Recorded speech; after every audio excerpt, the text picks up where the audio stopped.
Assalamualaikum warahmatullahi wabarakatuh.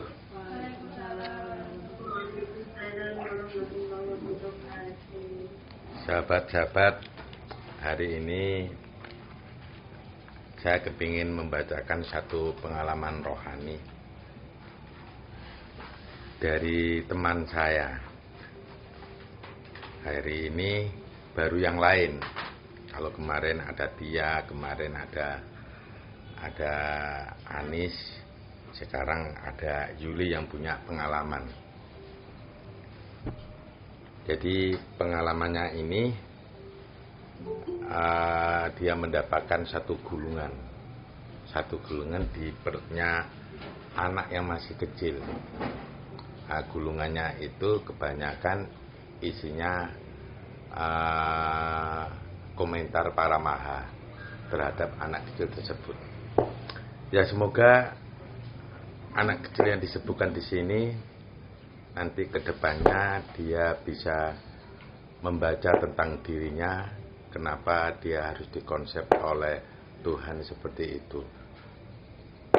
Tapi ini dia memang dikonsep oleh Tuhan yang maha pemberi petunjuk. Tapi ada komentar-komentar dari maha lain tentang anak ini. Anak ini berada di mana? Mungkin teman-teman bisa mencarinya dengan ketemu Tuhan dulu. Mungkin teman-teman akan bisa ketemu si Romi ini. Romi ini nama panggilan. Nama lengkapnya ada, tapi nggak perlu saya sebutkan nama lengkapnya.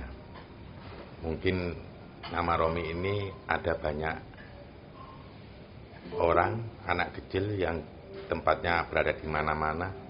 Kemungkinan dia ada di Jakarta juga ada, atau di desa-desa. Desa mana juga saya juga nggak tahu. Ya, mungkin sudah populer nama Romi. Kalau di cerita sebelumnya kan ada cerita Romi and Juliet ya, and Julie. Tapi ini nggak ada kaitannya dengan itu. Untuk lebih lanjutnya akan saya baca tentang kronologi ini. Tepatnya ini dia dapat tulisan, teman saya dapat tulisan harinya nggak ada di sini, cuma tanggalnya 18 Maret 2021 pukul 14.00 WIB. Kronologi ya, ini sebelum dia mendapatkan tulisan ada satu kronologi. Sudah lama saya diberi gambaran dalamnya perut Romi. Di perut Romi terdapat banyak gulungan-gulungan kertas yang berwarna emas. Sampai sekarang baru ada kesempatan untuk mengetahui lebih jauh tentang gulungan-gulungan itu. Bersama Maha Perkasa dan pasangan saya, Ridho ini satu sosok nama lain dari Jalil yang namanya Ridho. Ketika diturunkan ke bumi, mungkin dia namanya Ridho. Pasangan saya Ridho menuju ke Raga Romi. Sesampai di sana, tetap minta izin kepada Maha Pemberi Petunjuk untuk memasuki tubuh Romi. Si Juli ini mencoba memasuki tubuh Romi. Maha Pemberi Petunjuk dan Raga Romi pun mengizinkannya.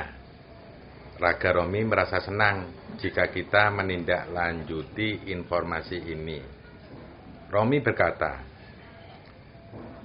ini ketika mendapatkan gulungan-gulungan ini, anaknya masih belum bisa berkata-kata. Tapi ketika dia masuk, ternyata dia bisa berkata-kata versi teman saya yang mempunyai pengalaman ini. Romi berkata, baca saja gulungan-gulungan itu. Saya tidak tahu tentang diri saya. Bisa jadi itu adalah informasi tentang diri saya. Atau bisa juga itu tentang misi akhir zaman. Si anak kecil berkata seperti itu pada teman saya. Ketika akan memasuki Raga Romi, Utas datang ingin ikut serta masuk dalam Raga Romi. Utas itu yang satu. Utas membawa sinar keemasan dalam saku bajunya. Utas membesar dan mengangkat kita seperti boneka dan diletakkan di dalam saku baju bersama sinar emas itu.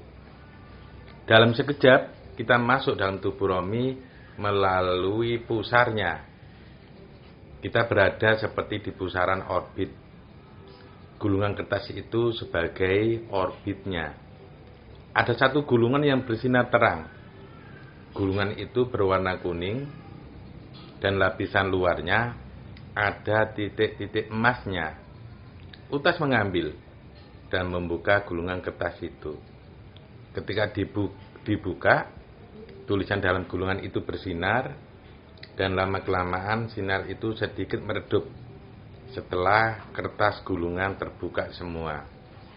Tulisan paling atas gulungan kertas itu terlihat Maha Mengatur.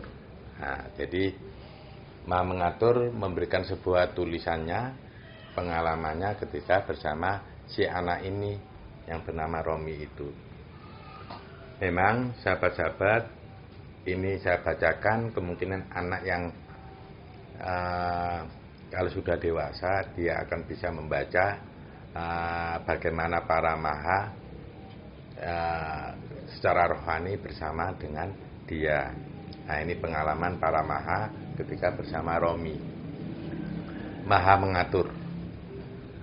Jadi gulungan itu dari siapa? Maha Mengatur. Maha Mengatur ini juga boleh jadi menceritakan dirinya ketika bersama dengan si Romi ini. Saya adalah Maha Mengatur. Ini adalah sedikit cerita yang dapat saya ukir dalam kertas ini tentang anak kecil yang selalu mengikuti saya. Dan saya pandang sangat aneh. Sejak Maha Pencipta mengirim anak ini ke saya, banyak hal yang saya renungi dan merubah saya. Jadi anak kecil ternyata ini bisa merubah Maha Mengatur semenjak si anak ini dititipkan kepada Maha Mengatur.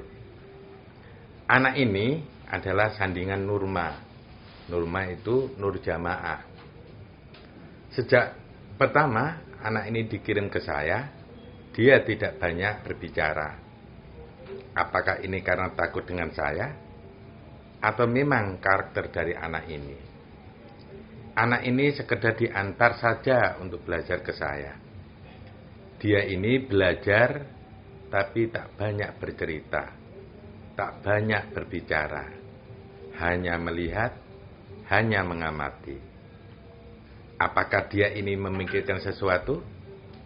Kenapa saya yang jadi memikirkan dia? Maha Pencipta, bagaimana ini dia sama sekali tak datang membantu saya? Sebenarnya dia datang untuk belajar bersama saya atau saya yang mempelajari dia? Benar-benar ini saya yang belajar. Nah, ini lucu. Si Maha Mengatur belajar sama anak kecil ini.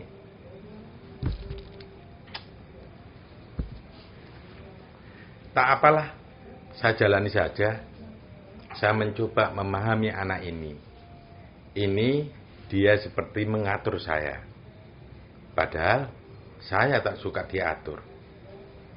Sejak kenal anak ini, saya jadi jarang mengatur, tapi lebih mengikuti dan memahami. Ternyata saya dapat banyak ketika mengikuti dan memahami anak ini. Sandingan Nurma ini, ternyata dia selama mengikuti saya selalu mengamati. Dia mengamati, saya juga mengamati. Ternyata sama-sama mengamati. Anak ini jeli dalam mengamati. Dia melihat permainan yang selama ini saya mainkan dan saya anggap sempurna. Ternyata masih ada kekurangan. Saya bermain puzzle. Puzzle ini saya anggap sudah selesai dan sempurna. Ternyata ada satu yang salah dan hal ini tak pernah saya sadari. Anak ini dengan jeli merubah puzzle itu dan ternyata berpengaruh banyak dengan gambarnya. Dia lebih senang mengamati benda-benda di sekitar tempat saya dan ruang kerja saya. Ternyata Maha Mengatur punya ruang kerja juga. Saya ajak saja dia ke tempat-tempat yang bisa jadi dia tak pernah mengunjungi tempat ini. Mungkin akan membantu kesenangan anak ini dalam hal mengamati. Anak ini saya ajak ke Raga MR. Saya hanya bisa melewati satu pintu itu untuk membawa dia masuk. Pintu itu di dada. Saya ikuti saja dia di sana. Di sana banyak cermin. Saya sendiri terkadang di sana masih merasa bingung, tapi anak ini tak bingung. Padahal dia hanya melihat cermin dan bayangannya saja. Tahu-tahu dia dapat menemukan pintu lain dalam ruangan itu dan dapat berpindah tempat ke tempat lain selain ruangan itu. Saya sendiri terheran-heran. Selama ini saya mencoba masuk dan lama dalam ruangan itu tak menemukan apa-apa.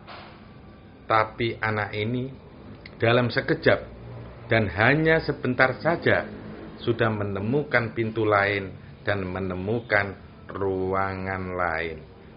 Nah, ini kan baru tahu. Kalau kamu bersama anak ini, kamu bisa memasuki Raga MR dengan cepat. Saya semakin penasaran dengan ini. Akhirnya, saya hanya mengikuti saja dan terus mengikuti. Sampai pada akhirnya, saya melewatkan sedetik saja anak ini. Dia sudah tak terdeteksi pergi kemana. Menyesal saya. Saya hanya menunggu, berharap anak ini kembali. Pada akhirnya, anak ini kembali dan dia hanya menyampaikan ke saya bahwa tempat ini menyenangkan, banyak teka-tekinya. Apa yang dia lihat? Saya jadi semakin penasaran. Karena gengsi, saya tak menanyakan itu ke dia. Sungguh, saya sangat menyesal karena tak menanyakan hal itu. Anak ini sudah diambil lagi oleh Maha Pencipta. Anak ini pendiam dan pengamat yang baik. Itu saja yang saya sampaikan kepada Maha Pencipta. Saya tak berani berkata apa-apa, karena saya yang belajar, bukan dia. Demikian pengalaman Maha Mengatur ketika bersama Romi. Mungkin anak ini belum paham dirinya. Ya, mungkin teman-teman dapat informasi dari pengalaman Maha Mengatur untuk menghadapi si anak ini. Apa anak ini anak yang ajaib? Saya juga nggak tahu. Oke, saya teruskan.